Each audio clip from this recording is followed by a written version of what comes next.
আলাউদ্দিন শেখের যে ঘটনা আমি শোনার পর সঙ্গে সঙ্গে ঝাড়খণ্ডে মুখ্যমন্ত্রীর কার্যালয়ে কথা বলেছি।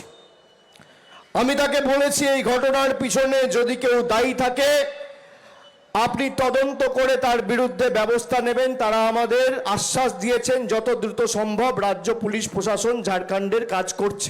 বিধায়ক সাংসদ সবাই মিলে আলাউদ্দিন শেখের পরিবারের পাশে গিয়ে দাঁড়াবে এবং রাজ্য প্রশাসনের তরফ থেকে মুখ্যমন্ত্রীর নির্দেশে জেলা প্রশাসন ইতিমধ্যে 2 লক্ষ টাকার আর্থিক সহায়তা এবং তার স্ত্রীকে চাকরি দেওয়ার সিদ্ধান্ত ঘোষণা করেছে। এটাই আমাদের মানবিক সরকার। প্রশাসনের তরফ থেকে, জেলা শাসকের তরফ থেকে পরিযায়ী শ্রমিক ভাইদের জন্য আলাদা হেল্পলাইন নাম্বার চালু করা হয়েছে। এই নাম্বার হচ্ছে 74300, আবার 3টে 030।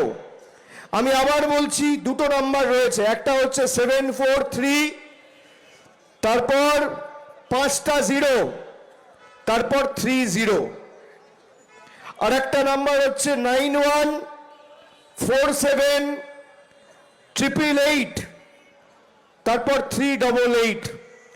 9147888388, 9147, তারপর 3টে 8, তারপর 3, তারপর 2টো 8। এই নাম্বারে যদি কারোর কোনো অসুবিধা হয় সরাসরি যোগাযোগ করবেন। আমাদের প্রশাসন আপনাদের পাশে যা আইনি সহায়তা দরকার আইনি সহায়তা প্রদান করে আপনাদের বাড়ি ফিরিয়ে আনার ব্যবস্থা করবে।